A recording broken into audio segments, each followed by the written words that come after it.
누가복음 1장 26절부터 38절까지 다 같이 한 소리로 합독을 하겠습니다. 여섯째 달에 천사 가브리엘이 하나님의 보내심을 받아 갈릴리 나사렛이라는 동네에 가서 다윗의 자손 요셉이라 하는 사람과 약혼한 처녀에게 이르니 그 처녀의 이름은 마리아라. 그에게 들어가 이르되 은혜를 받은 자여 평안할지어다. 주께서 너와 함께 하시도다 하니 처녀가 그 말을 듣고 놀라 이런 인사가 어찌함인가 생각하며 천사가 이르되 마리아여 무서워하지 말라. 내가 하나님께 은혜를 입었느니라.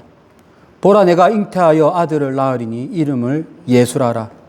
그가 큰 자가 되고 지극히 높으신 이의 아들이라 일컬어질 것이요 주 하나님께서 그 조상 다윗의 왕위를 그에게 주시리니 영원히 야곱의 집을 왕으로 다스리실 것이며 그 나라가 무궁하리이라. 마리아가 천사에게 말하되 나는 남자를 알지 못하니 어찌 이 일이 있으리이까. 천사가 대답하여 이르되 성령이 내게 임하시고 지극히 높으신 이의 능력이 너를 덮으시리니 이름으로 나실 바 거룩한 이는 하나님의 아들이라 일컬어지리라. 보라 내 친족 엘리사벳도 늙어서 아들을 배었느니라. 본래 임신하지 못한다고 알려진 이가 이미 6달이 되었나니 대저 하나님의 모든 말씀은 능하지 못하심이 없느니라. 마리아가 이르되 주의 여종이오니 말씀대로 내게 이루어지이다 하며 천사가 떠나가니라. 아멘. 하나님은 한 여인을 통해서 인류 역사를 바꾸는 일을 시작하셨습니다. 왜 이 여인일까? 마리아가 특별한 능력을 가졌기 때문일까? 아니면 남들보다 더 많은 지식을 갖고 있었기 때문일까? 아니면 집안이 다른 사람보다 월등히 뛰어나서일까? 오늘 말씀을 통해서, 오늘 본문을 통해서 하나님의 은혜가 어떤 사람에게 임하는지, 그리고 하나님의 역사가 어떤 신앙의 자세를 갖고 있는 사람에게 일어나는지 우리 오늘 말씀을 통해서 함께 은혜를 나누겠습니다. 먼저 하나님의 은혜를 마리아가 받았는데 과연 이 마리아는 어떤 사람이었길래 어떤 신앙의 모습을 갖고 있었기에 하나님의 은혜가 그에게 임했을까? 우리 다 함께 누가복음 1장 28절, 29절 말씀을 두 절을 합독을 하겠습니다. 그에게 들어가 이르되 은혜를 받은 자여 평안할지어다. 주께서 너와 함께 하시도다 하니 처녀가 그 말을 듣고 놀라 이런 인사가 어찌함인가 생각하며 천사 가브리엘이 마리아가 사는 곳에 왔습니다. 그리고 그에게 말하기를 첫 마디가 은혜를 받은 자라고 표현을 하고 있습니다. 이때 은혜를 받은 자라고 하는 이 말이 무슨 뜻일까? 먼저 우리가 알고 있듯이 은혜라고 하는 이 단어는 과하게 주시는 선물을 의미합니다. 원래는 내가 1,000원 가치를 받는 사람인데 10,000원, 100,000원, 1,000,000원의 가치를 나에게 줄 때 그것을 두고 은혜라고 합니다. 이것을 조금 어려운 표현을 하면 내가 받을 자격이 안 됨에도 불구하고 부어주시는 것, 더 많이 부어주시는 것, 하나님이 부어주시는 것, 이것을 하나님의 은혜라고 이야기합니다.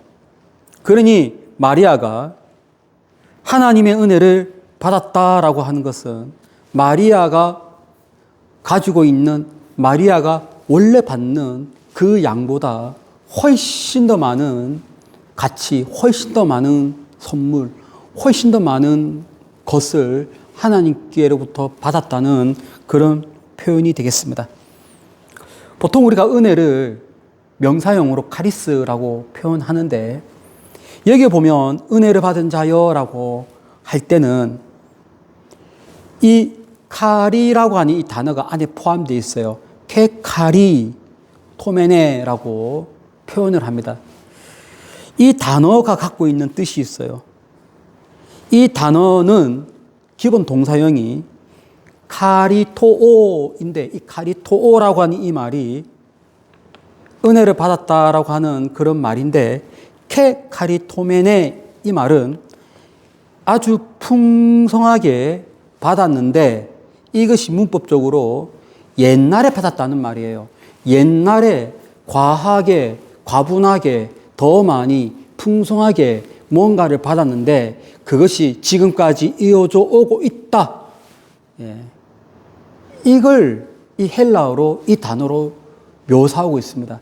그러니까 이 천사 가브리엘이 마리아에게 은혜를 받은 자여라고 할 때는 옛날에 하나님의 과한 은혜를 받았는데 그것이 지금까지 계속 유지가 되고 있는 자여.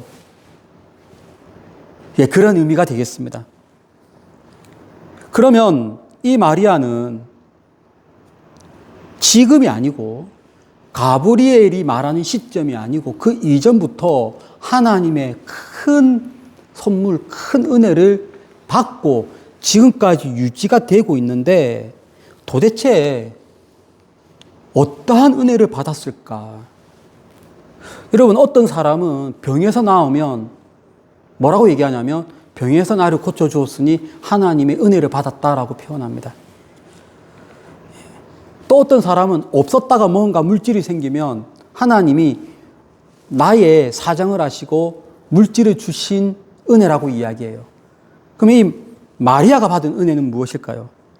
그것은 다름이 아니라 하나님이 그와 함께하는 것. 여기 보면 28절에 은혜를 받은 자요. 옛날부터 과한 은혜를 받은 자요. 옛날부터 받아서 지금까지 오고 있는 자요. 하나님이 너와 함께 하신다. 그가 받은 은혜는 하나님의 함께 하심이에요. 하나님이 늘 그와 함께 했습니다. 그가 어디에 있든지 무엇을 하든지 항상 하나님의 손길이 그녀에게 있었어요.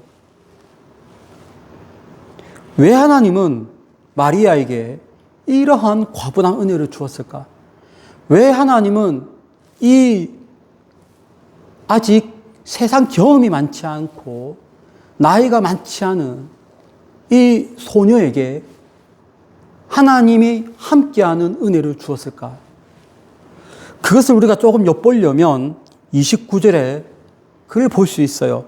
29절에 이런 표현이 있습니다. 처녀가 그 말을 듣고 놀라 이런 인사가 어찌함인가 생각하며. 우선 그는 놀랐어요. 갑자기 천사가 나타났어요. 천사가 나타나서 무슨 말을 하면 안 놀랄 사람이 어디에 있습니까? 다 놀랍니다. 성경에 있는 모든 인물들이 처음에 계시를 받을 때는 다 놀랍니다. 마리아도 놀랐습니다. 그런데 조금 다른 것이 뭐냐 하면 놀랐죠. 그런 다음에 그가 보인 반응이 이런 인사가 어찌함인고 생각하매.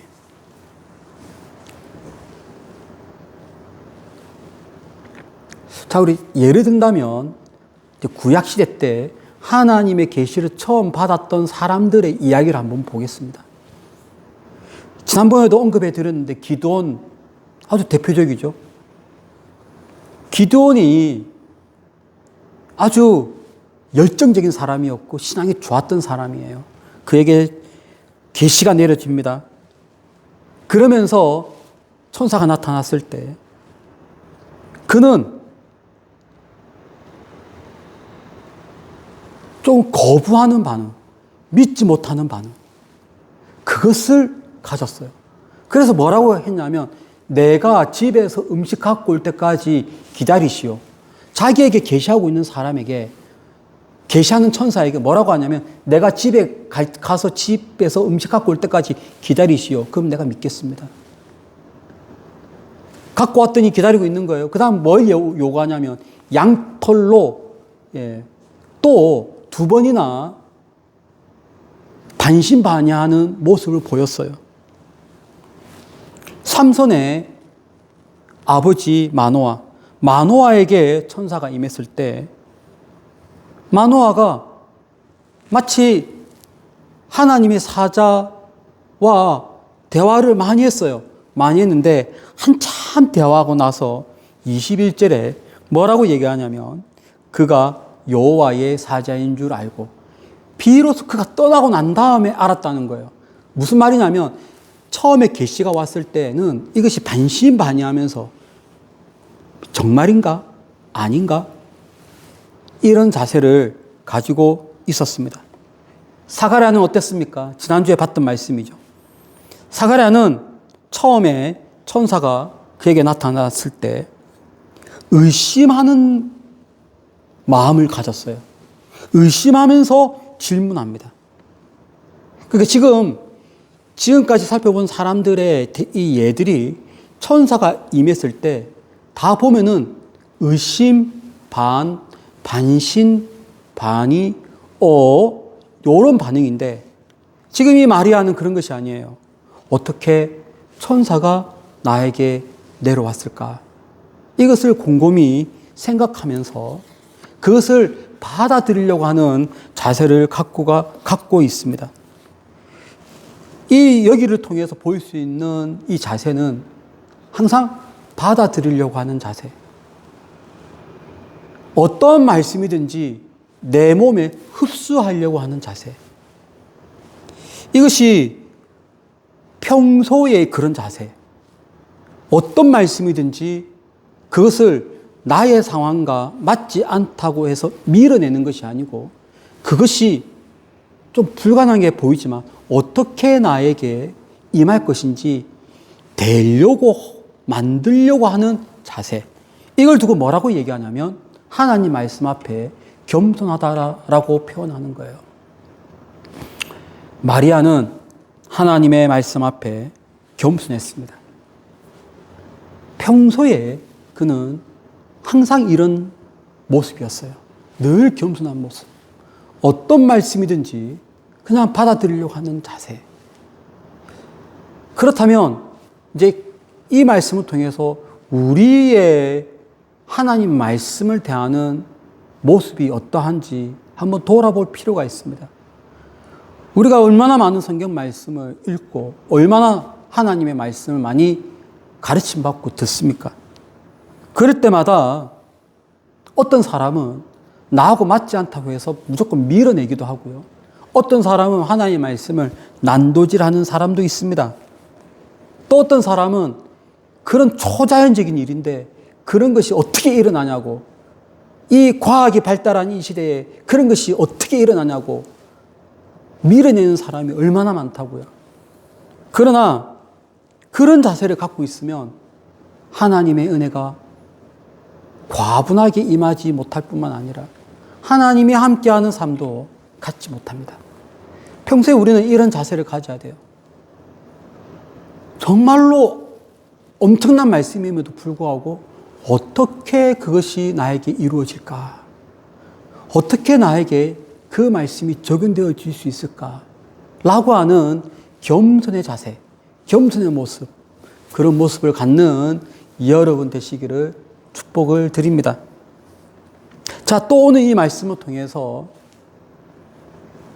어떠한 모습을 갖고 있었기에 하나님은 그에게 이렇게 과한 은혜를 주었을까? 그것은 하나님 말씀을 무조건 되도록 실천하려고 하는 자세 때문에 그래요. 우리 함께 34절을 합독을 하겠습니다. 마리아가 천사에게 말하되 나는 남자를 알지 못하니 어찌 이 일이 있으리이까? 마리아가 처음에 어떻게 그 말씀이 나에게 이루어질 수 있을까? 마음을 활짝 열고 가브리엘 천사의 말을 흡수하려고 할 때 그때 천사가 말합니다. 엄청난 말씀을 하는 거예요. 엄청난 계시를 주고요. 상상을 초월하는 예언의 말씀을 주십니다. 그것은 바로 잉태하여 아들을 낳으리니 그의 이름을 예수라 하라. 즉 메시아가 너의 몸을 통해서 나올 거라고 하는 완전히 상상을 초월하는 계시를 듣게 됩니다. 우리는 이 예수가 메시아라는 것을 잘 알고 있지만 아직 예수라는 단어를 듣지 못한 마리아 입장에서는 과연 이 나에게서 태어날 이 아이가 메시아인지 처음 들을 때는 그분이 메시아인가? 라고 상상을 못했을 거예요. 그런데 32절을 보면은 33절을 보면 그 예수라고 하는 이름을 가진 그 아기가 몇천 년 전부터 지금까지 우리 민족에게 예언을 했던 그 메시아라는 것을 비로소 알게 됩니다. 우리 한번 32절, 33절 마리아에게 임한 그 메시아에 대한 그 계시가 어떠한 말씀인지 다 함께 합독을 하겠습니다. 그가 큰 자가 되고 지극히 높으신 이의 아들이라 일컬어질 것이요 주 하나님께서 그 조상 다윗의 왕위를 그에게 주시리니 영원히 야곱의 집을 왕으로 다스리실 것이며 그 나라가 무궁하리라. 여러분, 그의 이름을 예수라 하라. 이때까지만 해도는 이 예수가 메시아인지 매칭을 못했을 거예요. 그런데 32절, 33절에 있는 이 어마어마한 계시, 다윗의 왕위를 그에게 줄 것이다. 영원히 왕으로 다스리실 것이다. 그 나라가 무궁하리라. 이 말씀을 듣고 메시아라는 것을 그는 생각을 하게 됩니다. 너무나도 엄청난 말씀이죠. 아니, 어떻게 이런 일이 가능할까요? 많은 천사가 나타나서 수많은 계시를 할 수가 있어요. 특별히 아기가 나올 거라고 하는 계시는 마리아도 성경을 통해서 잘 알고 있습니다. 사라 아기가 나올 거라는 계시를 했어요. 한나 역시 마찬가지로 아기가 나올 거라는 계시를 했어요. 삼손, 마노아, 삼손의 부모님 통해서 역시 날 거라고 하는 계시를 했다는 것을 그는 잘 알고 있습니다. 그런데 그런 차원의 아기가 아니라 메시아로서 이 땅에 올 바로 그 아기가 자기 몸을 통해서 나타난대요. 완전히 불가능에 가깝지 않습니까? 상상도 못할 일이고 어떠한 이런 기적이 일어날 수 있단 말이에요. 정말로 상상을 못하는 일인데 그 다음에 마리아의 자세를 보세요. 이 마리아의 자세를 보면 우리가 왜 그에게 하나님의 은혜가 임했는가 볼 수 있습니다. 34절 나는 남자를 알지 못하니 어찌 이 일이 있으리까? 여러분, 이 말은요 불가능하다는 것을 전제하는 말이 아니에요. 이것은 불가능하다는 것을 전제하는 말이 아니라 이것을 되도록 하기 위해서 이해를 구하는 질문입니다. 즉 나는 남자를 알지 못합니다. 그런데 하나님의 계획이 어떻게 이루어집니까? 다른 사가랴는 벌써 불가능에 가깝다라고 생각해서 반문을 했습니다. 이 사가랴가 18절인데 우리 지난주에 봤던 말씀인데요. 누가복음 1장 18절입니다. 한번 보시면 그의 반응은 보세요. 다 함께 사가랴의 태도를 합독을 하겠습니다. 1장 18절 시작. 사가랴가 천사에게 이르되 내가 이것을 어떻게 알리로 내가 늙고 아내도 나이가 많으니이다. 이것은 불가능하다는 것을 전제해서 말하는 것이에요. 그러나 마리아는 그것이 아니라 어떻게 하나님의 말씀이 그렇게 이행될 수 있습니까? 가능하다는 입장에서 받아들이려고 하는 입장에서 그에게 묻고 있는 것입니다. 사라도 자기에게 아기가 있을 거라는 얘기를 들었을 때 사라는 아예 비웃었어요. 내 남편도 늙었고 나도 늙었는데 어떻게 이런 일이 가능한가? 불가능하다는 반문을 하게 되면서 비웃었죠. 그러나 마리아 외에 또 한 사람, 엄청난 하나님의 계시를 받았지만 이것을 되도록 하나님께 물으면서 진행했던 대표적인 사람이 있는데 바로 노아입니다. 노아는 창세기 6장에 하나님께서 이 세상을 심판할 것이다 라고 했더니 노아가 어떻게 이 넓은 세상을 심판할 수 있단 말입니까? 반문하지 아니하고 노아는 하나님께서 자기에게 명령한 대로 다 이행을 하게 됩니다. 우리가 가져야 할 자세는 바로 이러한 자세입니다.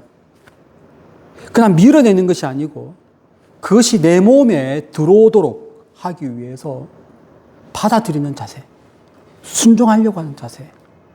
어떻게 하면 그 말씀이 내 몸을 통해서 이루어질까? 되는 쪽으로 생각해서 하나님 말씀을 가져야 됩니다. 그래야 하나님의 은혜가 나에게 임하는 것입니다. 그래야 하나님께서 가분한 은혜를 나에게 주시는 것입니다. 그러므로 여러분, 하나님 말씀 앞에 무조건 불가능하다, 안 된다, 내 경험으로 볼 때 그거는 있을 수 없는 일이다, 그렇게 하지 마시고 어떻게 하면 그 말씀이 나에게 이루어질 수 있을 것인가, 그렇게 자세를 갖는 그런 여러분이 되시기를 진심으로 축복을 드립니다. 또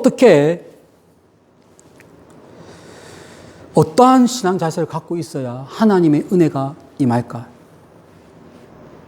하나님의 절대 주권을 완전히 인정하는 자세를 갖고 있을 때 하나님의 은혜가 임합니다. 우리 다 함께 38절입니다. 38절인데 다 함께 합독하겠습니다. 마리아가 이르되 주의 여종이오니 말씀대로 내게 이루어지이다 하매 천사가 떠나가니라. 마리아가 하나님의 일을 가능하도록 하는 자세를 보이자 이 가브리엘 천사가 그 다음 단계의 계시를 해주는 거예요. 그것은 뭐냐면 앞으로 무슨 일이 이루어질 것인가에 대한 내용이 아니라 어떻게 그 일이 이루어지는가를 알려주고 있어요. 그것이 바로 무엇이냐면 35절에 있습니다. 저는 남자를 알지 못하는데 어떻게 하나님의 말씀이 내 몸에서 그렇게 역사가 일어나겠습니까? 그랬더니 천사가 뭐라고 얘기하냐면 이것은 성령으로 되는 것이다. 35절, 성령이 너에게 임하시고 지극히 높으신 이의 능력이 너를 덮으시리니 그래서 이 모든 일이 일어날 것이다 라고 그 다음 단계의 계시를 말해주고 있어요.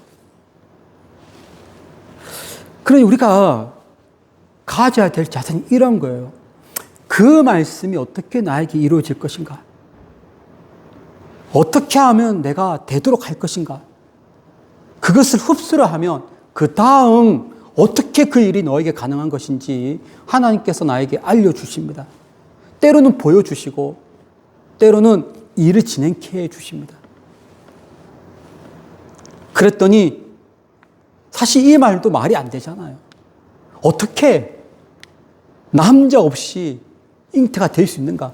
지금까지 들어본 적도 없고 그림으로도 그릴 수 없고 오늘날로 치면 만화로도 만들 수 없고 영화로도 만들 수 없는 이 엄청난 이 일을 마리아는 이렇게 반응합니다.